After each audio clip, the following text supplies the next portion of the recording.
രാഹുൽ ഈശ്വർ ഈ പല കാര്യത്തിലും രാഹുൽ ഈശ്വറിനോട് ഒരുപക്ഷെ ഭിന്ന അഭിപ്രായമുള്ളവർ പോലും ഇപ്പൊ രാഹുൽ ഈശ്വർ പറയുന്നത് ശരിയാണ് എന്ന് പറഞ്ഞുകൊണ്ട് രംഗത്തെത്തുന്നുണ്ട്. ഈ സന്ദീപ് വാര്യരുടെ അടക്കം പോസ്റ്റ് ഞാൻ കണ്ടു, താങ്കളിട്ട വീഡിയോ ഒക്കെ കണ്ടു. പല കള്ളങ്ങളും പൊളിച്ച് കളയുന്ന തരത്തിലേക്കാണ് താങ്കളുടെ പലരും പറഞ്ഞ കാര്യങ്ങൾ സത്യമല്ല എന്നുള്ള തരത്തിലേക്ക് കാര്യങ്ങൾ എത്തി നിൽക്കുന്നു. പരാതിക്കാരിക്ക് വലിയ കുരുക്കാവുന്ന ഒരു സംഭവങ്ങളിലേക്കാണ് കാര്യങ്ങൾ പോകുന്നത്. ഒരൊറ്റ കാര്യം മാത്രം ഇന്ത്യ ചരിത്രത്തിലും ലോക ചരിത്രത്തിലും ആദ്യമായി പുതിയൊരു വകുപ്പ് എഴുതി ചേർത്തിരിക്കുകയാണ് നമ്മുടെ പരാതിക്കാരി. ആ വകുപ്പിന്റെ പേരാണ് കല്യാണം ഒഴിഞ്ഞു എന്നുള്ളത്. അതെങ്ങനെയാണ് കല്യാണം ഒഴിയുന്നത്? എന്ത് വലിയ തെറ്റിദ്ധാരണ, എന്ത് വലിയ കള്ളത്തരമാണത്. കേൾക്കുന്ന സാധാരണക്കാർക്ക് തോന്നും വിവാഹമോചനമായി എന്ന്. എന്നാൽ നമ്മൾ വിവാഹമോചനമായി എന്ന് പറഞ്ഞില്ല, വളരെ സട്ടിലായി ആരും ശ്രദ്ധിക്കാത്ത രീതിയിൽ കല്യാണം ഒഴിഞ്ഞു എന്നാണ് പറയുന്നത്. കല്യാണം ഒഴിഞ്ഞു എന്നൊരു കാര്യം ഇന്ത്യയിലോ ലോകത്തോ എവിടെയും ഇല്ല. കല്യാണം ഒഴിയുക എന്നൊരു പരിപാടി ഇല്ല. ഇതെന്ത് വാടക മുറിയല്ലോ ആണോ ഒഴിയാൻ? കല്യാണം ഒഴിഞ്ഞിട്ടില്ല, തീർന്നില്ല.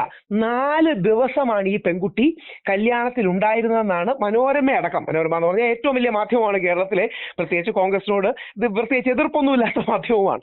മനോരമ അടക്കം വലിയ രീതിയിൽ വാർത്ത കൊടുത്തത് അതിജീവിതയുടെ നിർണായകമായ മൊഴി.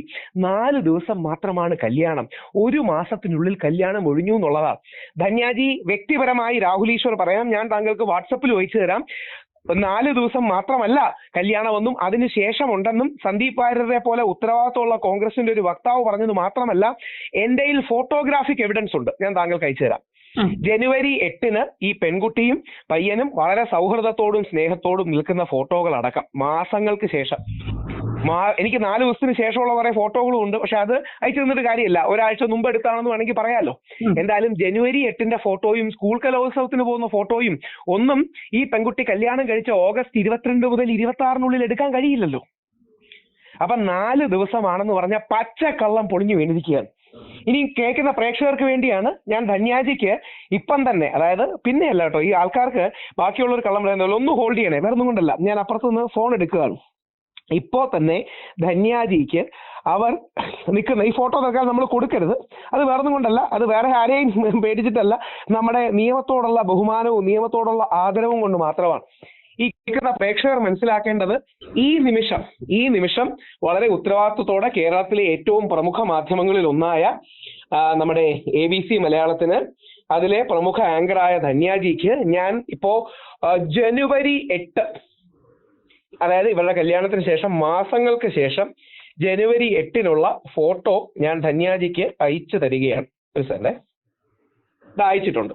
അപ്പോ എന്തൊരു കള്ളമാണ് പറയുന്നത്. 4 ദിവസം മാത്രമാണ് കല്യാണമെന്നൊക്കെ എന്തു വലിയ കള്ളങ്ങളാണ് പറയുന്നത്. ഈ കള്ളത്തെ നമ്മൾ പൊടിച്ചെടുക്കണ്ടേ? എന്തൊരു കഷ്ടമാണിതെന്നുള്ളതാണ് ഞാൻ ആലോചിക്കുന്നത്.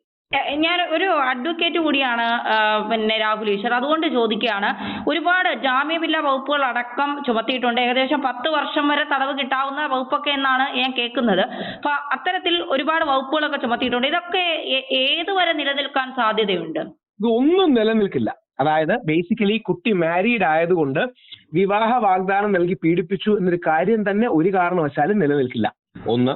2, ഈ പെൺകുട്ടി പറയുന്ന ഭീഷണിപ്പെടുത്തി മരുന്ന് കഴിപ്പിച്ചു എന്ന വകുപ്പ് നിലനിൽക്കില്ല. ഏക കാര്യം കൊയേഷൻ ഉണ്ട് എന്ന് പറഞ്ഞൊരു സാധനം പറയുമ്പോൾ ചിലപ്പം കോടതി അതൊരു ഡിബേറ്റബിൾ പോയിന്റ് ആയിട്ട് എടുക്കും. വിജയിക്കുമെന്ന് എനിക്കറിയില്ല കേട്ടോ. ഡിബേറ്റബിൾ പോയിന്റ് ആയിട്ടെങ്കിലും ഒരുപക്ഷെ എടുക്കാൻ സാധ്യതയുണ്ട്. അല്ലാതെ വേറെ ഒന്നും ഈ സാധനത്തിൽ നിലനിൽക്കില്ല. ഇപ്പോ രാഹുൽ ഈശ്വർ ഈ പെൺകുട്ടിയെ പെരുങ്കള്ളി എന്നൊക്കെ വിളിച്ച് രംഗത്തെത്തുന്നുണ്ട്. ഇപ്പൊ രാഹുൽ ഈശ്വറിനെതിരെ നടപടി സ്വീകരിക്കണമെന്നൊക്കെ പറഞ്ഞ് പലരും ഫേസ്ബുക്ക് പോസ്റ്റുമായൊക്കെ വരുന്നുണ്ട്. മാത്രമല്ല ഈ പെൺകുട്ടി വിവാഹിതയാണെങ്കിൽ 1 മാസത്തിനകം ഡിവോഴ്സ്ഡ് ആയി വിവാഹമോചിത, 1 മാസം കൊണ്ടൊന്നും വിവാഹമോചനം കിട്ടുമെന്ന് എനിക്ക് തോന്നുന്നില്ല. അതാണ് കള്ളം. എന്ത് ആലോചിച്ച് നോക്കിയാൽ ധന്യാജി, എന്ത് വലിയ കള്ളമാണ്. എല്ലാവർക്കും വിവാഹമോചിതയാണ് എന്ന് തോന്നണം, എന്നാൽ അങ്ങനെ അല്ല താനും. അപ്പൊ എന്ത് ചെയ്യും? 1 മാസത്തിനകം കല്യാണം ഒഴിഞ്ഞു എന്നൊരു വകുപ്പില്ല സാർ. കല്യാണം ഒഴിയുക എന്നൊരു കാര്യമില്ല. അങ്ങനൊരു കാര്യം ഇന്ത്യയിലോ ലോക നിയമത്തിലോ ഇല്ല. 2, ധന്യാജിക്ക് ഞാൻ ഇപ്പൊ അയച്ചിരിക്കുന്നത് ജനുവരി 8-ാം തീയതിത്തെ ഫോട്ടോയാണ്. ഓഗസ്റ്റ് കഴിഞ്ഞ് സെപ്റ്റംബർ, ഒക്ടോബർ, നവംബർ, ഡിസംബർ, ജനുവരി 5 മാസം കഴിഞ്ഞ് അവർ പരിപാടിക്ക് പോയി നിൽക്കുന്നതിന്റെ ഫോട്ടോസാണ് അയച്ചത്. തന്നെ തല്ലുന്ന, തനിക്ക് നേരെ ലൈംഗിക വൈകൃതമുണ്ട് എന്ന് കാണിക്കുന്ന ഭർത്താവിനൊപ്പം ഇത്രയും സന്തോഷത്തോടെ ആ പെൺകുട്ടി മാസങ്ങൾക്ക് ശേഷം നിൽക്കുന്നു എന്നാണോ നമ്മൾ കരുതേണ്ടത്? അല്ല, ഞാൻ ഒരു കാര്യം കൂടെ ചോദിക്കട്ടെ. ഈ പെൺകുട്ടി ഇപ്പോ ഈ പെൺകുട്ടിയുടെ ഭർത്താവ് അദ്ദേഹവുമായി താങ്കൾ സംസാരിച്ചു എന്ന് ഇന്നലെ തന്നെ താങ്കൾ പറഞ്ഞിരുന്നു. സംസാരിച്ചു, എന്റെ ഓഡിയോ ക്ലിപ്പിംഗ് ഇരിപ്പുണ്ട്. അദ്ദേഹം അനുമതി തന്നിട്ടില്ല, അതുകൊണ്ടാണ് വെളിവിടാത്തത്. ഓക്കെ, അദ്ദേഹം സംസാരിച്ചു എന്ന് പറഞ്ഞാൽ ആ സംസാരിച്ചതിനിടയിൽ എപ്പോഴെങ്കിലും ഈ തങ്ങൾ വിവാഹമോചിതരായിട്ടുണ്ട് എന്ന ആ പെൺകുട്ടിയുടെ ഭർത്താവ് എപ്പോഴെങ്കിലും പറയുകയോ അല്ലെങ്കിൽ ഞാനങ്ങനെ വളഞ്ഞൊന്നും പറയില്ല. വിവാഹമോചിതരായില്ല എന്ന് ആ വ്യക്തി എക്സ്പ്ലിസിറ്റ്ലി പറയുന്നുണ്ട്. 4 ദിവസമാണ് കല്യാണം എന്നുള്ളത് കള്ളമാണ്. ഞങ്ങൾ വിവാഹമോചിതരായിട്ടില്ല എന്ന് തന്നെ. ഞാൻ ഈ ഇടയ്ക്ക് നിൽക്കുന്ന അവിടെ എവിടെയും തൊടാത്ത രീതിയിൽ സത്യമാണോ മിഥ്യയാണോ എന്ന് എനിക്കറിയില്ല, ചിന്തിച്ചാലോചിച്ച് പറയാനൊന്നും ഞാൻ പറയില്ല. പറയുന്നത് പച്ചക്കള്ളമാണെങ്കിൽ പച്ചക്കള്ളമാണെന്ന് മുഖത്ത് നോക്കി പറയും. യഥാർത്ഥത്തിൽ അവർ ഇതുവരെ വിവാഹമോചിതരായിട്ടില്ല. 1 മാസമാണ് കല്യാണം എന്നുള്ളത് ഒരു പച്ചക്കള്ളമാണ്. ഈ പച്ചക്കള്ളങ്ങളാണ് നമ്മൾ പൊളിച്ചെടുക്കേണ്ടത്. ഈ ഭർത്താവിന്റെ ഇപ്പോഴത്തെ നിലപാട് എന്താണ്? ഇപ്പൊ രാഹുൽ ഭർത്താവ് ഞാൻ പോയി കാണാതിരിക്കുകയാണ്. എനിക്ക് സത്യം ഇന്നലെ പോകണമെന്ന് വിചാരിച്ചത്, പക്ഷെ ഇന്നലെ എന്റെ ബർത്ത്ഡേ ആയിരുന്നു. അതുകൊണ്ട് മാത്രമാണ് ഇന്നലെ പോകാത്തത്. ഞാൻ അദ്ദേഹത്തിന് ഇപ്പൊ മെസ്സേജ് അയച്ചത് ഞാൻ നാളെ വല്ലതും ഒന്ന് കാണാൻ വരുന്നതിന്റെ കാര്യം ആലോചിക്കുകയാണ്. പാലക്കാട് വരെ പോയി കാണണമെന്നുള്ളത് കൊണ്ടാണ്, അത്രയുടെ ഒരു ബുദ്ധിമുട്ടായതുകൊണ്ടാണ്. അദ്ദേഹത്തിന് മുമ്പ് ചില യൂട്യൂബർമാരൊക്കെ അദ്ദേഹത്തിന് തിക്താനുഭവങ്ങൾ ഉണ്ടായി ചില മാധ്യമപ്രവർത്തകരുടെ നിന്ന്. അതുകൊണ്ടാണ് അദ്ദേഹം ആരോട് സംസാരിക്കാത്തത്. ഞാൻ പറഞ്ഞു എന്നെ പൂർണ്ണമായി വിശ്വസിക്കാം, ഞാൻ വന്ന് കാണാമെന്നൊക്കെ പറഞ്ഞിട്ടുണ്ട്. ഞാൻ എന്തെങ്കിലും ഒരു നടപടി എന്റെ കാര്യത്തിൽ എടുക്കും.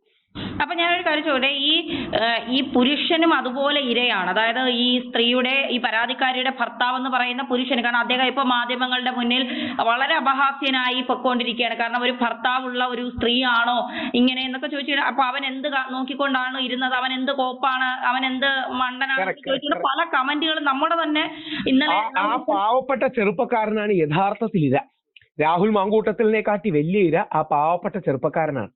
ആ പാവപ്പെട്ട ചെറുപ്പക്കാരനെ വഞ്ചിച്ചു, രാഹുൽ മാങ്കൂട്ടത്തിലിനെ പറ്റിച്ചു. അതായത് ഭർത്താവിനെ വഞ്ചിച്ചു, കാമുകനെ പറ്റിച്ചു, എന്നിട്ട് പേര് അതിജീവിത. സത്യത്തിൽ എനിക്കൊന്നും മനസ്സിലാകുന്നില്ല. അതുകൊണ്ട് ഞാൻ ചോദിക്കുകയാണ്, ഈ പരാതിക്കാരിയായ സ്ത്രീ അതൊരു കൊച്ചു പെൺകുട്ടിയല്ല എന്നാണ് എനിക്ക് മനസ്സിലാകത്തുള്ള. ഒരു അത്യാവശ്യം പ്രായമുള്ള വിദ്യാഭ്യാസമൊക്കെ ഉള്ള ഒരു പെൺകുട്ടിയാണ്. എന്താണ് അവർ ഈ പരാതിയുമായി മുന്നോട്ട് പോയപ്പോൾ അവർ ഉദ്ദേശിച്ചത് എന്താണ്? ഇവർക്ക് രാഷ്ട്രീയപരമായി ഇതിന് ഉപയോഗിക്കുന്ന ആരെങ്കിലും കാണാൻ പുറകിൽ നിന്ന്. ആത്യന്തികമായി രാഹുൽ പാലക്കാട്ട് നിന്ന് മാറിയാൽ ആർക്കാണ് ഗുണമുണ്ടാകുക? രാഹുൽ പാലക്കാട് നിന്ന് മാറിയാൽ ഗുണമുണ്ടാകുന്ന ആൾക്കാർ തീർച്ചയായിട്ടും ഇതിന്റെ പിന്നിലുണ്ടാകാം. അപ്പോ നമ്മൾ ഇതിനു വേണ്ടി രാഷ്ട്രീയപരമായി ഉപയോഗിക്കരുത്. ഇന്നലെ കൂടെ ഞാൻ കോൺഗ്രസ്സുകാരോട് പറഞ്ഞു. കോൺഗ്രസ്സുകാരൻ തിരിച്ചു പറയുന്നത് എന്താ അറിയോ? മുകേഷിന്റെ കാര്യം എന്തായിരുന്നു? മുകേഷിന്റെ കാര്യം എന്താവാനാണ്? മുകേഷിന്റെ കാര്യം ഒന്നും ആയില്ല. മുകേഷിന് അനുകൂലമായ കോടതി പരാമർശമുണ്ട്. നമ്മുടെ സുരേഷ് ഗോപി ചേട്ടനെ കൊടുക്കാൻ നോക്കിയതാണ്, തോളി കൈവച്ചു എന്ന് പറഞ്ഞതിന്, മറ്റേ ലൈംഗിക സ്ഥാനം ചേർത്ത് കൊടുത്തതിന്. അല്ലെങ്കിൽ വേറെ ആരാ പെട്ടെന്ന് ഓർമ്മ വരുന്നത്? കുഞ്ഞാലിക്കുട്ടി സാറിന്റെ കാര്യം കള്ളത്തരമാണ്, ഉമ്മൻചാണ്ടി സാറിന്റെ കാര്യം കള്ളത്തരമാണ്. എല്ലാവരും അങ്ങോട്ടും ഇങ്ങോട്ടും കള്ളം വെച്ച് ഫൈറ്റ് ചെയ്താൽ എന്ത് ചെയ്യും? സത്യം വെച്ചല്ലേ നമ്മൾ പോരാടേണ്ടത്? ശ്രീ സുരേഷ് ഗോപിയുടെ നന്മയാണ് നമുക്ക് വേണ്ടത്. മുകേഷിനെതിരെ ചില വിവാദങ്ങൾ വന്നപ്പം CPM-കാർ പോലും ശ്രീ മുകേഷിനെ ഡിഫെൻഡ് ചെയ്യുന്നില്ല. ശ്രീ മുകേഷിനെ ഡിഫെൻഡ് ചെയ്തത് യഥാർത്ഥത്തിൽ ശ്രീ സുരേഷ് ഗോപിയാണ്. മുകേഷിനെതിരെ കോടതി പരാമർശം വല്ലതും ഉണ്ടോ എന്ന് ചോദിച്ചു. അത് വലിയൊരു നന്മയാണ്. ആ നന്മയാണ് നമ്മുടെ മലയാളികൾക്ക് ഇല്ലാതായി പോകുന്നത്. രാഹുലും ഞാനും തമ്മിൽ ഒരു സൗഹൃദവും ഇല്ല. സത്യം ആൾക്കാരെ പറഞ്ഞാൽ വിശ്വസിക്കുമെന്ന് അറിയില്ല. എനിക്ക് രാഹുലിന് ഒരു സൗഹൃദവും ഇല്ല. ഞാനും രാഹുലും എതിർപക്ഷത്ത് നിൽക്കുന്നവരാണ്. ഞങ്ങൾ അടിയാണ്. പക്ഷെ എന്തെങ്കിലുമൊക്കെ മാന്യത നമ്മൾ കൂടെ ജീവിക്കുന്നവരോട് കാണിക്കണ്ടേ? എല്ലാ വിഷയങ്ങളെ രാഷ്ട്രീയമായി ഉപയോഗിച്ച് എങ്ങനെയാ ശരിയാവുക? ഇത് ഭയങ്കര മോശമാണ്. ആ മോശത്തിനെതിരെയുള്ള പോരാട്ടമാണ് നമ്മൾ നയിക്കേണ്ടത്. വളരെ നന്ദി രാഹുൽ ഈശ്വർ, വളരെ നന്ദി.